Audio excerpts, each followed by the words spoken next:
I see a lot of massive brands focusing more towards the smaller influencers and doing it at scale. Content is king and outreach is queen. So don't worry about the outreach until you've literally sorted out the content. It seems like the blue tick on Instagram is the most sought after thing at the moment, and the value of it is only really going up. It's not always as easy as, you know, these people who go on Love Island and come out with blue ticks, or appear on TV once and get blue ticks.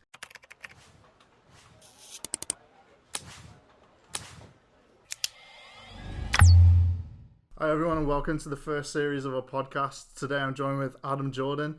Adam's the founder and CEO of Social Kick, a digital marketing agency. Across Instagram, he's got over 150 million follower reach, and on Facebook, he's got over 171 million follower reach. He specializes in social media strategy and growth, social media account management, personal brand management, campaign management. He's also the social media manager at Vines, so on Instagram it's at Vines. He's also the head of social and strategy at Colour Switch, which was the most viewed app page on Instagram within 6 months. Along with that, he's also the founder of Adam Mark England, which is a watch brand, which has recently been featured in GQ twice. Yeah. And he's also the founder of Men's Fashion Co., which is a blog. Is that right? Yeah, that's where it all started. There we go. And he's also got a degree in marketing from the University of Liverpool. So thanks for coming on the podcast. No worries, mate. I've been willing to speak to you for a long time on the podcast, and for you to share some ideas with for the listeners and the viewers. Yeah, of course. So here's a background overall. So here's your CV, and I'd just like to give you get the viewers to find out a bit more about you from your own perspective. So yeah, of course. If you could introduce yourself a little bit more. Yeah, of course. So I'll tell you a bit more about how I started and got into all this. I've been within the social media game now for probably since the very beginning of Instagram. Probably about 6, even 7 years ago now, when Instagram first started. I started a men's fashion blog on Instagram. Yeah. Didn't tell a lot of people because I knew that people would probably judge me for it, especially at that age. Yeah. I think I was about 16-ish at the time. And so I started a men's fashion blog, basically reposting people, like celebrities' outfits on Instagram. Like I said, didn't really tell a lot of people about it. Took about a year of literally no growth whatsoever, not really knowing or understanding what was going on. At this stage, people didn't know you could actually make money from social media. It was literally just like, Instagram was the new kid on the block. No one really knew what it was about. Facebook still wasn't even crazily popular at that time. So after about a year, once I started to gain some popularity, and the algorithms did help me to kind of get my engagements up and the followers, I had a brand contact me to basically advertise on the blog, asking for some ad space, and from there I kind of realized that this hobby could probably turn into a career path. Back then no one was really making money off social media, like I said, but it was a completely new thing for me. I remember literally sitting there. I was in my university dorms when they messaged me, and I didn't really understand what it was for. So made a price up on the spot. They paid it, and they kept coming back and buying more, which made me realize, this is probably going to be a complete new platform that brands are going to want to start advertising on. So I started to message other type of fashion pages and ask them whether they wanted me to kind of manage their advertisements and approach brands on their behalf. And from there, essentially started a mini agency managing a load of different men's fashion and luxury pages on Instagram. From there, started Adam Mark England, because I've always had an interest in watches. Done a lot of research into kind of finding and producing and sourcing, and use social media as the main push to get that out there. And then started to take the agency game a lot more seriously. Started to buy and sell different pages on Facebook and Instagram in a load of different niches. And then that's when Social Kick was officially created. When I started to monetize different pages, found out obviously I was quite good at growing pages on engagements and impressions and everything which comes along with it, as well as the brand strategy. So that's basically landed me in the position I am now, where I've built up a reputation of different clients and different people and networks across the world, and yeah, so here I am now. Yeah, I mean, you've got a lot going on, and we want to pick your brains and find out other marketing background. So before we came on the podcast, you're actually telling us about a story on you want to make something go viral. So Adam saw an opportunity offline, and then he wants to make something go viral. So I kind of want to get behind how you start to grow a fresh page. I know you said it was slow growth to start with your new blog. So for businesses out there looking to grow on Instagram for business, or B2C, or building personal brand, what's the best way to grow? And it doesn't necessarily have to be quickly, it's just the best way to organically grow. Yeah, I mean, with the state that Instagram's in at the moment, I'd always say that any type of growth is good growth, especially from zero. Now, the strategy behind that would depend on whether you had a budget or not behind that. So let's say, for example, someone was willing to spend £1,000 a month compared to someone who doesn't want to spend anything. The strategy for that would be very, very different. Whereas, someone who was trying to build organically, they'd have to have unbelievable content consistency. They'd have to utilize all of Instagram's kind of features, whether it was IGTV, stories, static posts, carousels, videos, as well as really looking at kind of like engagement pods, as well as trying to kind of hack the hashtags and stuff, to kind of gain their exposure. Whereas people who would have a budget behind everything, as well as doing what people who are trying to grow organically have, they can also do things such as whether it's actually buying a page so you don't start on zero, it's within your specific niche, or whether you're buying certain promotions or advertisements or even sponsor posts at this stage, to kind of gain the followers to your specific niche and what you want to do.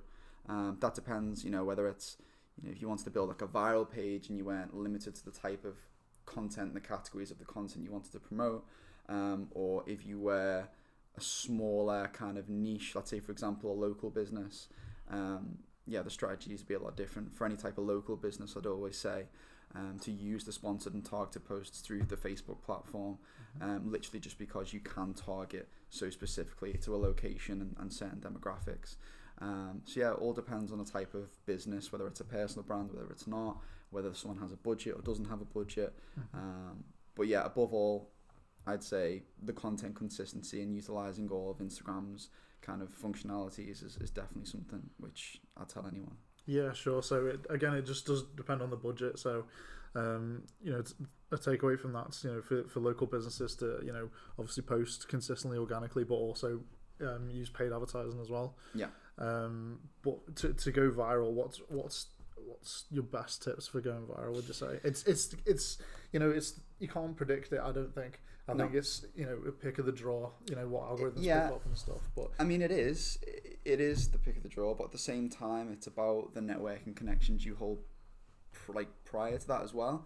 So obviously, for someone who's coming into social media and they go, I want to create a viral video, you've got to have some type of plan of action to kind of attack that. Don't get me wrong, there's people who don't know a lot about social media. They will just be themselves and create that content, and all of a sudden, they might have a couple of million hits because they would have got lucky down the line. But in terms of like putting the luck in your own hands, there is ways to kind of distribute your content to certain pages to try and sell licenses to your content. The reason to say that, like I said, Instagram's in a very strange place at the moment because there's so many things which are being changed, whether it's the algorithms, whether it's their own policies. And one of the biggest things at the moment is intellectual property. So a lot of viral pages are having issues at the moment because they are republishing people's content which isn't their content. And even though they're crediting the people to try and help them out, realistically they're actually getting pulled up for it because these third parties are buying the content licenses off the people who are creating the viral content, and then striking down the videos and holding like the strikes at ransom. So let's say for example someone puts a strike up against me, they might say we can remove the strike from you, which could get the page disabled, but it's going to cost you X amount of money. So one of the biggest tips I'd say if you wanted to go viral is always focus on content first, and then I'd contact pages who you want to be seen in front of, because now I think a lot of bigger pages will be a lot more willing to post your content for nothing, because they all need content themselves. They don't want to keep on having to buy the content licenses off their parties because they're putting more money in their pockets. So if there's a mutual benefit there, I'm pretty sure a lot of them will. If let's say, for example, I didn't have any connections at the moment, and I wanted something to go viral, whether it was for a brand, whether it was for personal, no matter what it was, the first thing I do was create the content and make sure the content strength was good. I wouldn't rush anything, and then from that I'd then send the videos to 100 plus pages and companies, whether it's Unilad, Lab Bible, whether it's smaller meme pages on Instagram. And I just basically say, feel free to use my content free of charge. Just make sure I'm credited. And I wouldn't think so much about the money and monetization. I'd think more along the lines of, let's get the outreach first. And hopefully that will kind of snowball through that. Yeah, so I'm right in thinking, so if larger pages are reposting smaller pages, brands, they could really risk copyright infringement. Because even if there's obviously transactions going on, it's still repeated content, isn't it? Yeah. How'd you get around that, would you say? So, well, I'll tell you a story about that first. So my biggest page, which you mentioned, which was a page I managed called Vines, which sat at about 5.8 million, and that was doing great. You know, we were doing a lot of a lot of promotions on that. We were growing really, really well. The views were great. I think we were averaging just over 30 million weekly impressions on the page, which was a great outreach. And the page now is being disabled by Instagram for around 2.5 months, something like that. That's a lot of money lost, isn't it? Oh yeah, it definitely is. Considering the post. It's not just about the money in which the page pulled. The money that the page pulled in. It was the leverage which it allowed me to do. What a lot of people don't realize, if they're not in that situation, is having a page as powerful as something which has got 5.8 million followers. You can then leverage that against other people. So other type of meme pages or viral pages, or even people were willing to kind of trade outreach and exposure with whatever you wanted at the time, as long as you kind of return the favor. Yeah, sure. What that allowed you to do is, if you have your own brand, you could have your own brand seen in front of millions free of charge, as long as you're helping other people out. Which I loved. That was a great part of it. The people that you met, the kind of things you learned from other people. But once that page goes, a lot of people aren't willing to do favors for you anymore because they're not getting anything in return. Sure. So yeah, that page got disabled for IP violation. So what that means was, because it was a generic viral and meme page, we got the page taken down because we were reposting other people's content. So even though they were being credited, like I said, these third parties were coming in and striking the videos as their own to try and get them removed. So Instagram has got this policy at the moment where if you have a certain amount of strikes against your page for reposting content which isn't yours, they will disable the page. That doesn't necessarily mean the page is gone. It just means that it's kind of sat there until the strikes get removed. So I think, and don't quote me on this because it's not an official figure, but I think it's around 5 strikes, 5 individual pieces of content will get your page removed. Wow. And when we got it filed against Vines, I think it was around about 37 strikes. And what happens then is these companies will then ask for a certain amount of money per video for you to get them removed. So yeah, it's a long process. I'm still in the middle of trying to sort that out and get the page back. But yeah, any advice for people who are looking to start any kind of generic viral meme pages, anyone in that space, is just either make sure that the licenses aren't owned by third parties who are willing to strike the pages down, and if anything, just give a DM to the original owner and just see if they're willing to let you post it for exposure. How would you check for a license, apart from going for a DM? So what I do is, if I found a piece of content and someone was credited, usually if a company which is licensing the content has bought the licenses, they're usually credited. So they're companies such as Newsflare, Viral Hog, Duke and Media. You can look up any of these because you can go on any of their websites and actually purchase the content licenses there and then, on a system, which is great. Is that per piece of content, or is it? Yeah, so you can. There's different ways to do it, especially if you speak to someone within the company. So you can either buy the individual pieces of content, or you can kind of buy like a bundle, like a package where you can use 10 videos. So as beneficial as they are, they're also a pain in the backside, really, because they can strike down videos. So if you find a piece of content that is, a different company is being credited, I'd probably stay away from it, because if they do find you, they will strike the video down. Alternatively, if the original content creator is credited, I'd always just send them a DM. So let's say, for example, yesterday I was on TikTok looking for unique pieces of content for one of my clients, and I found the guy on Instagram. I literally sent him a DM and I said, listen, your video is absolutely great. I really enjoy your content. I'd love to put you on my client's page. Is that okay? And he said, yeah, great, as long as I'm credited, you have my permission. So as long as you've got that like in written, as a written fact, you can just screenshot that, and if anything happens further down the line, you've got the proof then that the original content creator give consent. So always get consent now, I'd always say. It's a massive thing, and it's a big shift, which has been happening for the past few months, starting probably just before Christmas, and then it's going to be going on throughout the year. So always look for content licenses, the credit and consent, and just be extremely careful when you're promoting. And that's not just for viral pages as well, that's anything, It could be a football page, it could be music. There's big crackdowns everywhere, so everyone's just got to be careful. Sure. Okay, so what's your general, what do you think the general state of influencer marketing is at the moment? I know, there's the authenticity of some influencers is like questioned now and again. So have you seen any of that in the industry yourself? Have you had to, check the authenticity of those people? Is like any software or anything like that to check? Or yeah, of course. I mean, when it comes to influencer marketing and the state that it's currently in,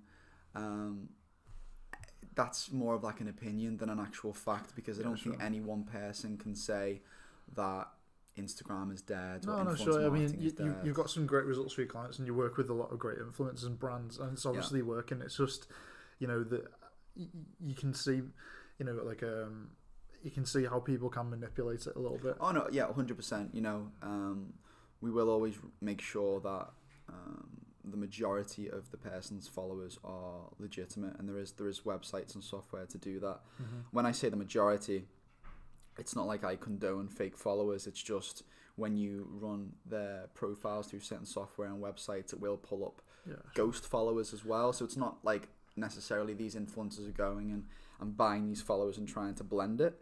It's just people who haven't posted like in the last it's eggs inactive inactive accounts. There's a few different types of things which can be classed as ghost followers or fake followers, or inactive or active.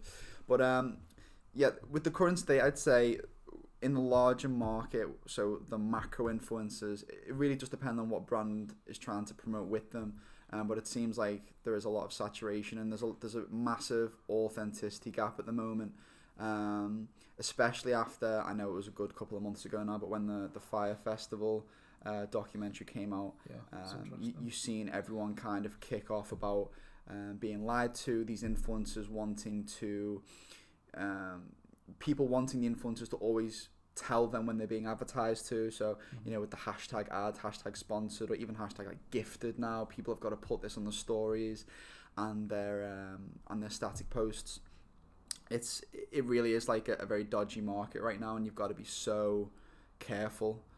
One of my clients a few months ago, when we put a post up with an influencer, one of the influencers forgot to type AD for ad at the end of one of the captions, and the advertising standards agency got in touch within 24 hours.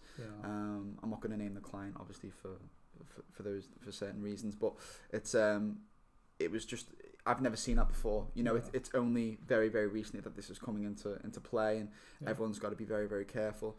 On the flip side, the macros, the micro influencers, I'd say, are a lot more interesting right now. I see a lot of massive brands focusing more towards the smaller influencers and doing it at scale, rather than focusing on paying one influencer tens of thousands of pounds or dollars and moaning when there's no results. I think hitting a lot of different areas, a lot of different demographics and follow accounts is very, very beneficial and can be cost effective as well. There's brands out there at the moment who aren't actually spending anything, giving these influencers money, but they could be targeting people in between anywhere from 2,000 to 10,000 followers. So really are micro influencers, and just gifting them the product, not giving them any deliverables like you would for a bigger influencer and guidelines, but basically just saying, look, here's a product or service, promote it whenever you want and how you want. And we're just grateful for anything we get back in return. So that works very well for the brand itself, because they're not burning through a load of advertising spend. Realistically, it's only the cost of the product or service they're going to lose. And for the influencer, nothing's forced. So when someone puts it on their story with a swipe up or a static post, it's not like a generic caption where people are, like I said, authenticity is a massive thing, whether it's micro or macro. So authenticity is a massive thing, and if they're actually telling their audience about how much they enjoy a product, it's going to work a lot better at that mass scale, rather than just counting on one or two influencers to convert for you. Yeah, sure. I mean, I think I saw a strategy a while ago. It was called like the popular high school kid, something like that. And basically, I think it was Nike or someone. They went into high schools, and then they basically gave shoes away to the most popular kids in the school. So essentially, micro influencers are like that now, aren't they? So if you're working with, I don't know how many you'd work with, but what would you say, like working with 10 micro influencers is better than working with like a page with like maybe a million followers, or what kind of scale would it be? Depending on what the product was, because I understand why people go all in on the macros, because I used to be like that, and it depends on the price of the product you're trying to sell, the product or service you're trying to sell, whether that person is an ideal fit, and also the content which they create, because content's such a massive part of working with influencers. That's like a major thing for me. Like, I will literally work with someone and class them as an influencer if they are creating content that I deem to be amazing, Sure. So I understand why people go all in, but an easy answer to your question is probably, I can't even give you a yes or no. Yeah, sure, yeah. It's that difficult. Yeah. I mean, everything's so like everything does depend on the situation, doesn't it? And it's trial and error. Any yeah. brand that was wanting to kind of understand that a bit more, I just run a complete split test, and instead of running two big influencers with 10 micro and comparing it, if you wanted to do it on a smaller scale, just pay for one big influencer, see the results they yield compared to 5 smaller ones, and from that you'd be able to get enough data then to go, okay, well maybe I should invest more money into the macros and the micros. But I think a healthy balance is always beneficial. Absolutely, yeah. Like I said, depending on the scale of the brand in question. But for me personally, let's say for example, for my watch brand, I'd probably go more towards the micros than the macros. Just because you get more content out of the micros, even though the content of the larger influencers might be a lot more unique and a lot stronger to an extent. You definitely can find people who haven't got that many followers and create really, really good content. Yeah, sure. Okay. So for you, what are your favourite features about Instagram? That's a big question. There's Instagram TV. There's just been new e-commerce features being integrated on the platform. So what's your favourite features at the moment, and do you predict any features coming onto the platform soon? So my favourite feature at the moment, I mean, looking at it from like a marketing point of view, I just love swipe ups on Instagram. I think it's a really, really good way of monitoring and driving people to a site or whatever it is you're trying to drive them to. I still think that stories are undervalued, whether it's personal influencers or generic theme pages. I think that will get a lot more saturated very, very soon. I am a big fan of IGTV, and the reason behind that is no one's really paying a lot of attention to it yet. It's people are starting to use it more every single day. Like, I haven't seen it like drop off completely and it just go flat. I do think it's going to take another type of feature within IGTV for it to kind of pop and to get people on there. One of those features I think will come in very, very soon within IGTV is the Instagram monetization. So very, very similar to those who understand Facebook ad breaks and YouTube ad breaks. I think that Instagram will bring out IGTV ad breaks for videos that are in excess of, I think, 3 minutes. It'd be monetized as well. So like Facebook, they're starting to monetize, Facebook Watch, aren't they? So Yeah. the creators get a split. But I think eventually once Instagram's got like more traction and more users to Instagram TV, I think it's only it's written in the stars, isn't it? Yeah, no, it definitely is. Just going back to what you said about the e-commerce thing, which is going to be coming into it very, I think, is it next month? Didn't something come out recently so you can actually shop in app, or has it been announced? I think it's been announced. I haven't got it yet. I think they're trialing that in certain parts of the world. It'll probably be in either Canada or America. That's usually where the trials are held. As well as that, and while we're on it, talking about engagement, they are trialing in Canada at the moment for not showing likes on images. Yeah, I heard about that. That's an interesting move. I find that very interesting. It shows that like it shows more like the actual engagement, doesn't it? Legitimate. There's no way to, unless you've got thousands of people sat on the phone, there's no way to falsify engagements, really. Yeah, I mean, I think you can still see the engagement on each post. It's just you physically have to kind of click on where it says the likes for it to come up. So while people are scrolling, I don't think they can see the exact likes, but when they click on it, they still will be able to see it. Yeah. But because it's not like first thing people see, what Instagram want to do is make it not the focus on engagement, but on the content they're promoting. That's it, yeah. Because people nowadays, whether they are an influencer or someone with 500 followers who lives in a small town in the middle of England, will always post content which they see worthy to get appreciation and kind of acceptance of other people. So validity. That's like a massive shift I've seen. Like when I first started out, everyone was posting things they wanted to, like they enjoyed themselves, and that's what people appreciated because it was their taste.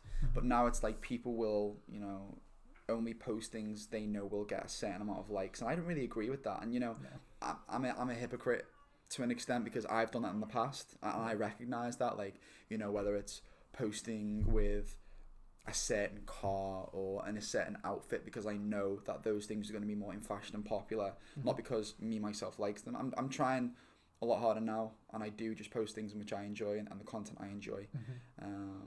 That's my personal page, but I think I think the move with the engagement and hiding that will be a big help to people on the strength of the content which is being promoted. I think so.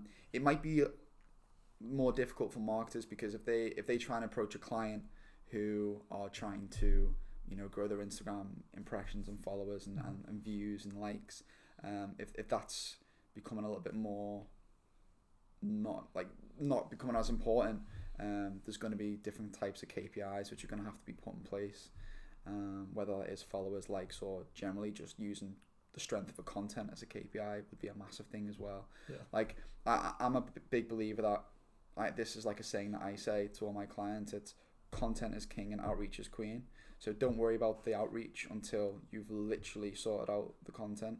And those two things working together, obviously being the king and queen, it's an absolute must when it comes to social media.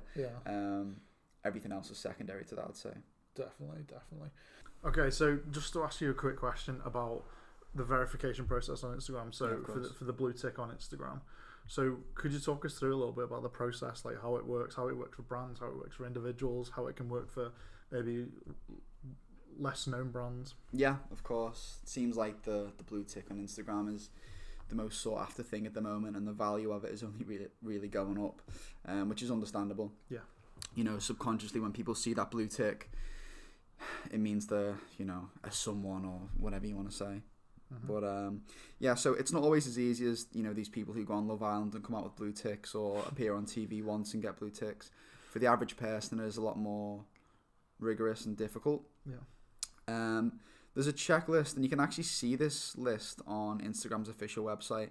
Whether that's 100% accurate or not, I'm unsure of, because I know a lot of people who have fit into the kind of things they're asking for and still aren't verified. And I think that's just because so many people are trying to get verified at the moment. Obviously it's just been integrated now into the actual platform itself, so when you go into settings and click account, you can actually request verification very easily by if you're a personal brand, by just uploading a driver's license or a passport, and then if you're a business, by uploading a incorporation document. But the things that are on the checklist which they claim are things such as people who are very easily copied or replicable. So what that means is people who, if your account, people are stealing stuff from your account in terms of the content, they're trying to impersonate you and creating different accounts under your name and trying to take the importance of you away from you, and the value and the content you create away from you. That's like a massive one. The second one is what you actually do. If you're just some random influencer posting random content, it's going to be very, very difficult for you to get verified. But if you're actually offering something within a certain niche, whether that's an athlete, a musician, a comedian, whoever it may be, if you fall within a certain category, it's then a lot easier for you to kind of be understood and recognized by Instagram as a public figure or a brand. Original content's a big one as well. So people who aren't just reposting other people's content, people who are creating their own content and are gaining traction from that. We had a conversation, off camera about there's a lot of people who are verified at the moment who don't necessarily have influencer status or celebrity status, and these are people who do usually write for certain publications, whether it's someone who's editor of the Daily Mail, whether it's someone who writes for an online magazine. These people can easily get these verifications to prove it's them, as their line of work is quite official in terms of writing the publications, which then help people get verified. That's a big one as well. So yeah, there's a few different things on there, and there's probably things which I haven't mentioned, but realistically the whole process is very, very difficult. I've got a few clients verified recently by following certain guidelines and getting them a certain status and growth and exposure on social media. But as well as that, it's very, very difficult sometimes to get verified because, like I said, the amount of people that are trying to get verified has shot up so much. I heard that it's an algorithm that decides whether you get verified or not an actual individual, unless you go through this thing which is called a panel. So what I said to you and before on here was about people who have reps. So whether it's an athlete or someone who signed up to a music label will have these reps who will then go to their connect at Instagram or Facebook and say, look, these guys are now part of our team, whatever it may be, verify them, that type of thing. So yeah, it's very, very difficult. I think it's a complete hit and miss sometimes if you try and request verification through the app itself. But if you are, or if you think you do fit into the categories I've just said, you do have some publications, you do fit into a certain niche, you do create original content, you feel like you've got a good presence on social media, definitely just hop into settings, go on account, request verification, and you never know, you might get lucky. Me on my personal page, I'm not that fortunate yet, as of yet. I will have it very soon. I have, I think, 3 official publications at the moment. I have multiple pages that have had to be taken down who are trying to replicate me and my account and images. And like I said, even then, I haven't got the verification tick. But I do know people who don't have as many people copying them, don't have as strong as content and consistency, and they're verified. So, like I said, complete hit and miss. It is something which you can create a strategy for, but even then, like, I am not the person that decides whether that blue tick gets put on or on or not, and that can be quite difficult. Alternatively to that, there is people who claim they can do it if you pay them X amount of money. Usually, I've heard people charging between £3,000 and £5,000, which sits at around about $7,000-8,000 maybe, to get that blue tick. I know people that have purchased off certain people and also lost the tick after a certain amount of time. So anyone who ever gets offered these things, and even if you slightly consider it, just make sure they're a reliable source, or just don't do it at all. Like, I wouldn't go near anyone like that, simply because I don't know who this person is. I've never met them before. They're not trustworthy, and they might have the ability to get it on there if they're like really snaky people, but it doesn't necessarily mean they can keep that on there, because if someone who works officially at Instagram or Facebook sees that, they can definitely flag that up. Or if they're hinted that someone's physically bought it, they can definitely flag that up and get that removed. So yeah, everyone be careful out there. Yeah, definitely. Okay, so that's all the questions that I've got marketing related.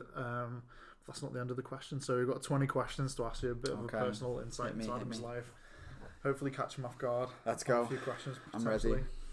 Okay, so here we go. Quick fire round, 20 questions. Liverpool or LA? LA. PlayStation or Xbox? Xbox. YouTube or Netflix? YouTube. Who did you last text? Kieran, sitting over there, off camera. Off camera.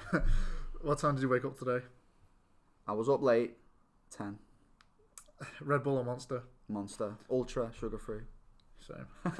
Messenger or WhatsApp? WhatsApp. What's the most famous person you've ever met? Probably Quavo from Migos. What city do you want to visit next? Tokyo. What's your least favourite feature on Instagram? You can't embed URLs into captions. Big one. McDonald's or KFC? McDonald's. Who do you look up to the most? In a business world, Gary V. Personal, my dad. Oh. That was a good answer. Jordans or Yeezys? I love both equally, but because I'm rocking Yeezys right now, I'll say Yeezy. Describe your career in one word. Spontaneous. What's your favourite music artist at the moment? Gunner. Red or blue? Blue. What shop do you visit the most? High Street, probably Zara. What celebrity annoys you the most? I can't answer that, man. Pass. I'm not doing it. What's your worst trait? Impatience. What's your favourite thing to do outside of work? Travel. All right, that's all the questions. Cheers, Thanks mate. again for joining me on the interview. No worries. Yeah, we'll see you in the next one. Cheers.